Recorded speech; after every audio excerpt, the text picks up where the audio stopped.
Yeah, TLDR is match fixing scandals and challengers. Yeah, so I was not planning on being here tonight. Don't think I'm really in the right mental state to make this one, but I'm down to play it. for those of you that don't know me, my name is Sean Garris. I've been in this industry for, over 20 years now. It started as a player, was broadcast talent, analyst in both Counter-Strike and Valorant, coached in Valorant, GMing currently in Valorant, content creator in both games, ran my own tournament in Valorant, worked in partnerships at PopDog, which is the parent company to Loaded. So yeah, it helped start the CSPPA. So that was cool. But here we are today. And what we are discussing today is the state of Tier 2 North American Valorant.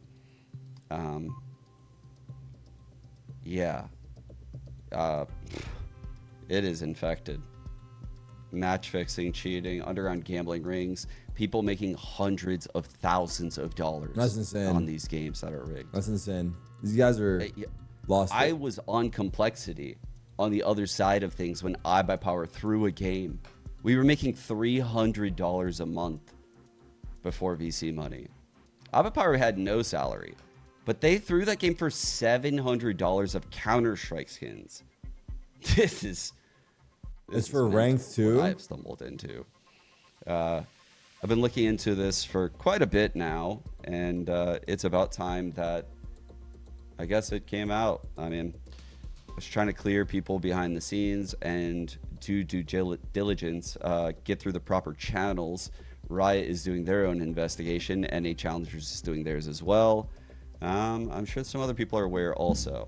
And I think a lot of people are. People have been watching my co-streams. I've been supporting NA Challengers from the jump. Same with Game Changers. And again, I've been here for a while, and the desperation in the room is unlike anything I've ever felt. Back in the day, there wasn't really much money to begin with. So it was kind of unforgivable because everyone was just doing it for the love of the game. These days, there was money, and it was so recent. You just have to go back a couple years on VLR. Go back to 2022 and just look at the teams. I'll list them right now. Xset V1, Rise, Knights, Luminosity, Pioneers, The Guard, Renegades, Ghost, Andbox, Complexity, Soar, Radiance, FaZe. All of these jobs gone. In a couple years, what has happened to the scene? It does not make this excusable. This behavior is absolutely unacceptable. I do, Dex. And what I said is what I mean. This has angered me to the core. I put my whole life on the line for this industry, and I have 2 little girls right now that I just put down, and it is depressing. It is. Oh, it's so gross what has happened. But here we are. No way. And yeah. So all these tier 1 orgs have Put left, down? and these You mean put to sleep, guys, to bed. Yeah. It's just wording So was not all perfect. these tier 1 orgs have left, and He means to these bed, players guys. are desperate. They're getting bribed for tens of thousands of dollars in one instance to throw a game.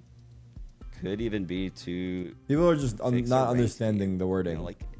But whatever you do, they got you by the balls, because you know why?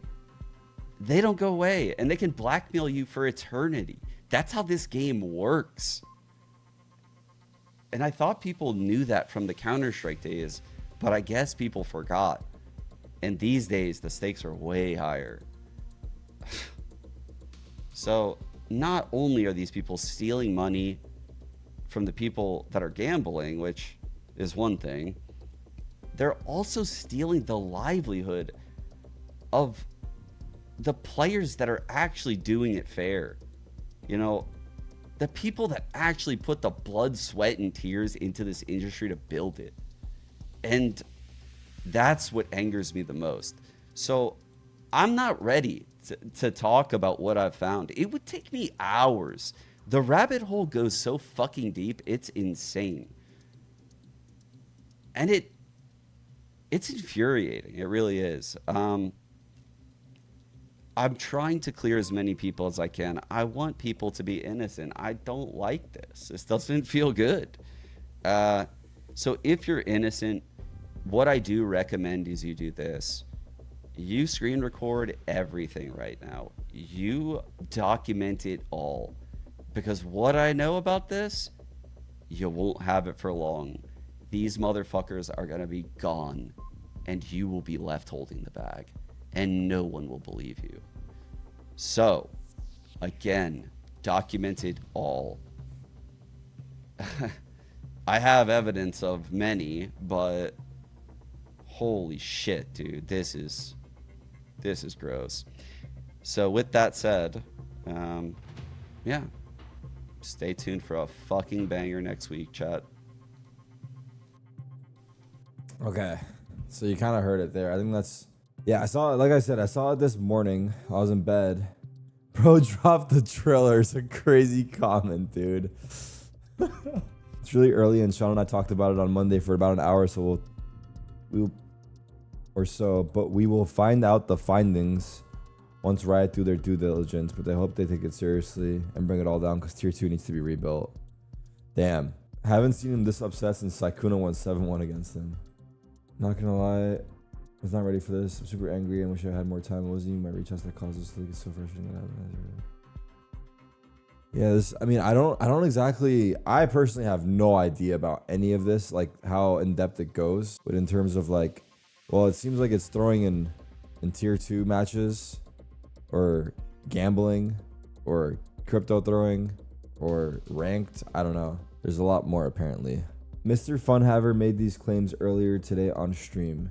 And Mr. Funhaver is someone in our scene. I know he's hosted events and I think he's had a team as well. So Mr. Funhaver's claims. Riot anti-cheat employee allegedly accepting bribes to allow players to cheat, claims to have proof. This is insane. This might be the craziest part of it all to me, if there's an actual anti-cheat employee accepting bribes. Core refusing to drop a player due to familial ties with the owner.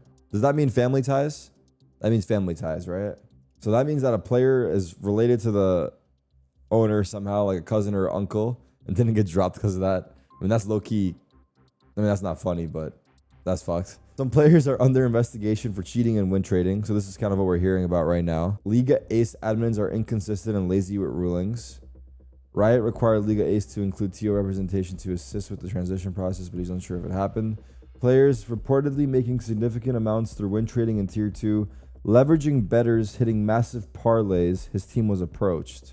So they're basically rigging the bets in tier 2. This is what happened in Counter-Strike a very long time ago. It's just not a smart thing to do because, well, I guess if you're a tier 2 pro, you never know. You know you're never gonna make it, and this is what you do. But like, the scene is so big now. There's so many ways. Like, there's so much opportunity now. Like back in the day when these guys threw, it was like the amount of money that's there, I guess, or exposure that's available is just so different. So I feel like it's just so silly. He mentioned him in a miniature develop a comp that Frost wanted to run for talent against Lev on Bind. He believes Lev knew about it beforehand through a scrim partner but isn't sure. Sean Garrett joined the stream furious at MFH for leaks related to a case he's working on, calling him a clown. He claims there's more to be leaked for the ongoing investigation. I mean, this shit goes deep, dude. I'm not gonna lie. Who's the guys? They must have Discord servers, no? Or like, who's the guys in charge of all this shit? You guys think they're scared of getting caught at this point? Now they are for sure. Some people say Sim deactivated his account. He looked pissed. He looked like pissed with EG. No wonder he looked like pissed with EG. Well, why would he deactivate his account? He's just putting the crosshair on his head. Former pro nerfed on how franchising killed Valorant. Pre-franchising had multi-million and billion-dollar corporations sponsoring and advertising through esport org that the red line on the balance sheet wasn't even noticeable to them, so they were able to pay bums like me $3K to $5K a month, and that was on the low end. One reason they could do that was because every org had a chance to beat any org. Half the orgs in franchising right now would lose groups to Andbox, Pioneers, Immortals, etc. That'd be a really big deal for those orgs Cinderella stories. But the bigger reason they didn't have to work with and deal with.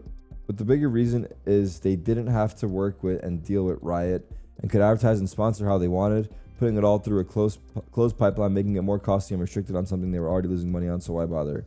Just for my this is my 2 cents from my past experience. Sad state it's in. Glad all my old teammates are made it through and are doing so well though. I think franchise. I mean, I get what he's saying. Like, it closed out all the teams and like a lot of the orgs left. I agree. It's fucking shitty. I think franchising is like a way for Riot to kind of control it and build it with the partners they want to have. What's the best case scenario? Imagine getting $100,000 for throwing a challengers game, dude. That is unreal money. I mean, yeah, I don't know the extent of it. Someone said it's getting taxed though. What the fuck? This guy's stealing money and worried about the taxes still. I mean, low key, match fixing is kind of like stream sniping in a sense where it's so fucking hard to like. But I think match fixing is easier to catch them because there's multiple people involved. If one person folds, everyone's fucked. There's a trail, yeah. There is a trail. A lot of people think Shanks threw his matches when he was pro. He was just ass. So I want to get that out the way now. He was not throwing those games. He was just ass. Just address that off the rip. It should be a life ban for sure if you're caught. I wonder if T-Dog knows about this. If T-Dog is a match fixer, I'll legit fucking like kill myself in game. If T-Dog is caught in the middle of this, I'll lose it, bro. T-Dog cannot be a part of this. Yeah, is this what is? Because you guys know how when I play ranked with T-Dog and like he randomly always steps out for like an hour. I think he's a drug dealer. But now there's a new conspiracy. Maybe he's making calls to the match fixers and he's fucking throwing all my ranked games. He's like, yo, I'm about to queue up with Tarik. Like let me know how many losses you need tonight. Because motherfucker, like sometimes he's like, you know?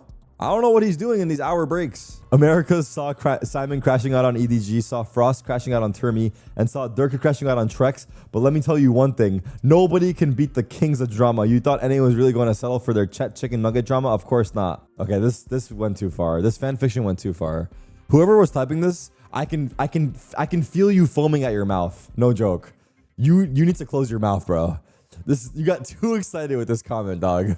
This is crazy comment, dude.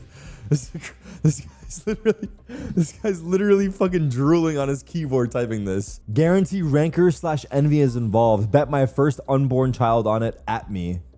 Inspire mentioned? Has Inspire commented on the matters? No, if Inspire is a part of this, no. Inspire would not do it. Baby J, that guy definitely match fixed at least once. For sure. I can promise you. Baby J 100% did. Maybe that's why he fucking swapped. Wait, let's see. Wait. Oh, it's a fucking bait. Oh my god. For a second, I was gonna say, bro, it's fucking bait. This motherfucker. Hey, be the guys making jokes about it that get caught though, red-handed. What the fuck? What the fuck? What is this, dude? Tier 2 players trying to hide their money. Tier 2 players trying to hide their money. Could it be me? I mean, bro, I would have been caught by now. I'm not going to lie. So.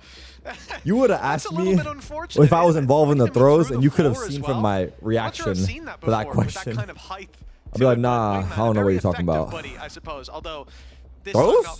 Shit, never heard of them.